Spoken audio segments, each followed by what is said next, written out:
Welcome to Case Studies and Cocktails, where we dive into art and music therapy, recipes, and so much more. Check out the links below. But first, let's go ahead for our first case study.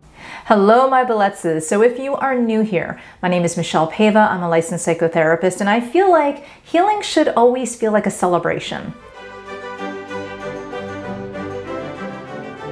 Now, it is no secret that many females love the movie Breakfast at Tiffany's, and that is going to be our topic today. So I went through the movie and I wrote down some notes, and I want you to take some mental notes of the different topics that I bring up and see if this relates to you at all. I find that a lot of times we look at television or movies or listen to music and we get emotion because it's cathartic, because we feel something inside that the music or the movie or the art is actually expressing for us, or it's touching upon something very subconscious. And that's what I want you to really go through. So even if you're not a fan of the movie, but you've watched the movie, I want you to take note of which areas maybe rubbed you the wrong way, or which are the areas that got to you emotionally, or that you found fun and exciting. Now, I want you to take note of the Cracker Jack box. When the jeweler in the movie takes notice of the Cracker Jack box, he sort of has this idea that we really don't love the Cracker Jack surprise. We know it's there, it's comfortable, but it's very expected. And if anything, it's more of a distraction. So I want you to go back in your life and think about what are the times that you really were looking forward to something, but more so because it was a distraction. Now, this is just one tiny little facet. I'm going to go into a lot more. Now, at first glance, you see Holly Golightly in a beautiful black evening gown and gloves. She's eating her breakfast and she stops in front of Tiffany's. We see her and we know that she's had a late night. We get that vibe right away, and we see her really just yearning at the jewelry in the window. Glamorous, limitless, carefree, together, confident. But throughout the movie, we start to see something different, right? We see someone who is unraveling as chasing a dream. We see someone who is very insecure, who is creating lies, who is doing things at the beck and call of any man that happens to be in her life. And throughout the movie, we are seeing men constantly tell her what to do. We are seeing men constantly manipulate her, even though she gives off the air that she is not being manipulated, that she is not being oppressed, even though she pretends to not care. First, we see the man chasing her, and we hear him saying, "Hey, I gave you a certain amount of money. I deserve a little bit more, sweetheart," and really talking down to her. And then we see the man upstairs who is yelling at her saying, "Holly Golightly, you have to be quiet, or that's it, you can't live here." Now, she acts like during all of this it's not a big deal, and we start to get this vibe in the beginning, again, that she's carefree and just a fun-loving party girl. But in both of these instances, right from the beginning, we get the message that men are telling her what to do. Now, this is not an anti-male video whatsoever. I'm just touching into different situations and transitions that women traditionally do have to deal with throughout their lives. So in advance, I don't want to offend anyone. If you get offended, I'm sorry, I don't know what to tell you. But this is the video. Throughout the entire movie, she's running from one man into the arms of another. She's always looking for a man to rescue her. This is very important to recognize, because even though she looks in control during the entire movie, we don't actually get that message when we're watching the movie at first. At first, we're just seeing a fun-loving woman making her own rules. But what we're really seeing is someone who can't be alone. At the same time that she can't be alone, she is very detached. So she has these people in her life. She has all of these people in her life, but yet she's very alone during most of it. The entire movie is really about her leaving abuse and trying to find safety. If you look at the time period that the movie was created, it was in 1961. So we're leaving that 1950s era where the celebrated woman was the woman who was sacrificing for her family and really just in the role of a caregiver for the most part. This is the woman who was wearing an apron and very happy to just be either the centerfold or the pinup looking type of woman, or the screen siren like Marilyn Monroe, or we have someone who is with the apron, like I said, and who maybe is more shown on a sitcom, or someone who is the ideal woman, the ideal wife is the person who is taking care of her husband and her children, and very much and very, very much defined by being a married woman with children. So we see right from the beginning that this is someone who doesn't have the husband and the children. And not only is she not defined by that, but she appears to be someone who doesn't want to be defined by that at all. And in that era, that was very radical. And even now, that seems very radical. We see someone who's single and living that kind of life as someone who's just waiting for the right one. We learn very early on how different she is than the women of that time, and maybe even the women now. So even now, a lot of times a single person or a married couple who doesn't have children will be constantly asked,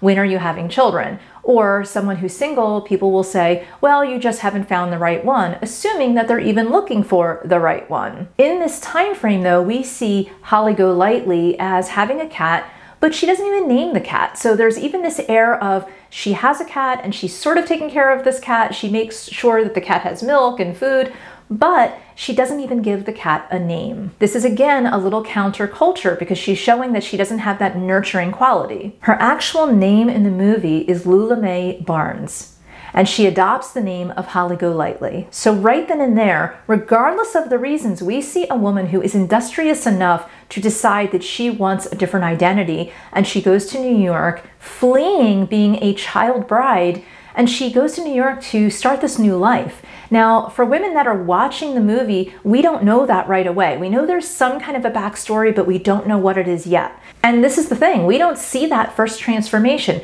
We don't see who she was before she came to New York. We only see, and we get the idea that she is transforming into this person in New York City. We see this woman who is single, she's enjoying life on her own terms, and actually she is sort of growing up or working through something. We don't know quite yet what it is. We're already captivated by her story from the very beginning, but we don't know why. And part of the reason why we don't know why is because it is touching something very subconscious in many of us. Many of us have come into this place where we have to develop who we are and we have to make a stand of who we really are, not who someone else told us to be.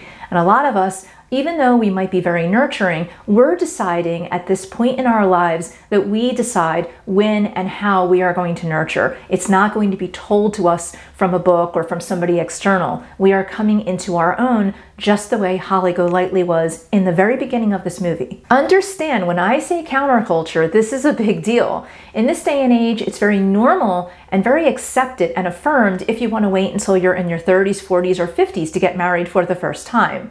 In that era, it was not uncommon for women to marry at age 20. So let's take a step back here and understand something. Right around the time when girls are becoming women and finding their own voice and maturing, this is just the time that people are now attaching them into marriages, and a lot of their own voice is now being taken away, or they're being molded into something that society at the time wanted them to be. Of course, there's going to be a lot of frustrations, and a lot of us were raised by women who lived that very lifestyle. In this era, Audrey Hepburn was already a screen star. She was definitely someone who was seen as accessible, elegant, and very classic. Now we're putting her into this role where she's more of a wild woman, so women were already interested in watching her, and then this was an eye-opener. So this was more of a breakthrough role for her. So in the movie, we see often that where she's deriving a lot of her self-esteem is through gifts. We don't notice this really deeply at first, but if you take notice of it, if you watch it again,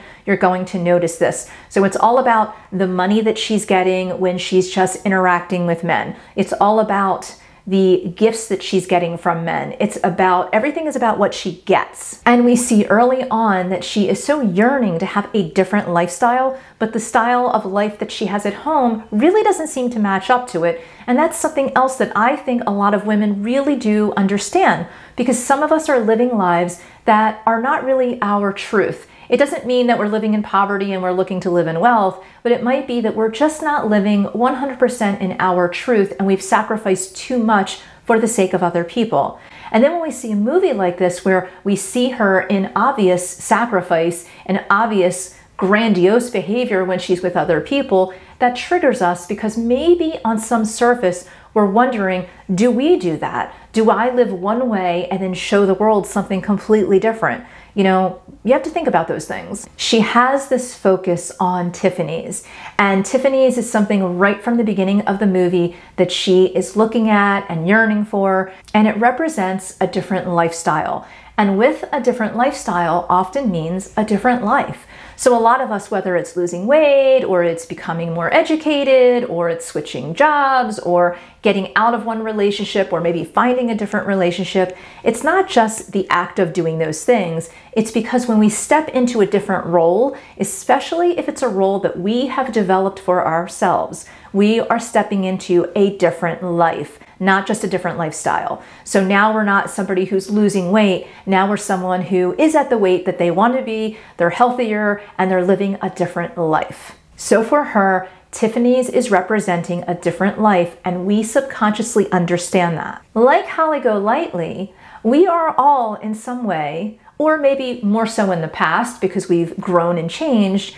In some way, though, we all understand that she is neatly packaged, sort of for public consumption. So what happens here is that we look at the past and we look at what we did, how we tried to fit in, and the things that we do so that we are fitting into whatever small sub-society that we decide to be in. So if you're in an area where everyone's wearing a certain type of shoe, you're probably going to start wearing that kind of shoe because it feels good to fit in. If everyone has a Coach purse, you're going to see a lot of value in owning a Coach purse because you feel like you're fitting in. Fitting in is a part of evolutionary psychology, and it's really important because if we don't fit in, we might be seen as a threat or as someone who can't contribute. So it's very normal and natural to want to have this herd mentality of fitting in. She is showing right from the beginning of this movie that she's trying to fit in with the clothes that she wears, the parties she has, the people she invites, and the people she also dismisses a little bit. We understand from a very early part of this movie, though, that she does have a heart for different types of people. So her upstairs neighbor is someone who she has an affinity for, but he's not wealthy. And she wants him to know right from the beginning that if he were wealthy, he would be someone that she might be interested in marrying, but that could never happen because he's not wealthy. So she's letting him know from the beginning that she's very interested, but she's all about survival. How many times in our lives do we actually make decisions based upon survival rather than by what is important to us? We see a metamorphosis in her. From early on, she's a little bit more stoic, but as she opens up more and more to her upstairs neighbor, who she does have an affinity for, she becomes more open. She even talks about the mean reds, and that's where it's not really angry, it's not a bad day, it's more like she's just uncomfortable or afraid and she doesn't know why. This is her actually talking about being unhappy, depressed, and anxious, but not really understanding where it's coming from. This is an abused woman who doesn't realize that she's abused, even though she technically did run away from an abusive situation and having that child marriage when she was 13 years old. Later on, we meet her husband, and we see her husband and we see her boyfriend together, and for all intensive purposes, he is the boyfriend. And we see them having a discussion about her future as if her say in the future doesn't matter. She is fighting the whole time to be free, to be nameless, to not have attachments. All of this while trying to form an identity that is truly hers. But because she is in abuse, because she had abuse, and because she's constantly running from herself, she doesn't know how to create that attachment. She doesn't know how to create that identity. We also hear her talk about her brother's death. Very important because this is also another trauma that she has as she's trying to recreate that relationship with her upstairs neighbor. A lot of us do that. A lot of us have unresolved issues from the past and we try to recreate them in different types of ways. And in that, we saw it as very blatant, but a lot of us do that. In fact, most of us do that. The final scene to me is the most important. So in the beginning, we see her fully dressed, elegant, perfect, in an evening gown in front of Tiffany's on Fifth Avenue, the epitome of what it is to be presentable and together. But in the last scene, she's in the middle of pawn shops and not a great part of town, in an alley with a trench coat on. Her makeup is running, it's raining on her. She is finally kissing and attaching herself to someone and allowing love to happen, and she's even deciding to give the cat a name.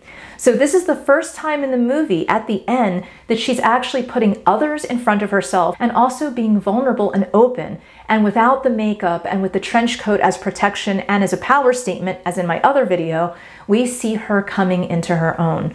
So I want you to think back into the different areas that I just mentioned and how does this relate to you, and how is Holly Golightly a little bit inside of you too? Definitely comment below. Tell me about the different clothing that you like in the movie and what you think it represented, and the different things that you notice in the movie as well. And also, I would love for you to subscribe and ring the bell so that we can stay connected. And I have another video for you.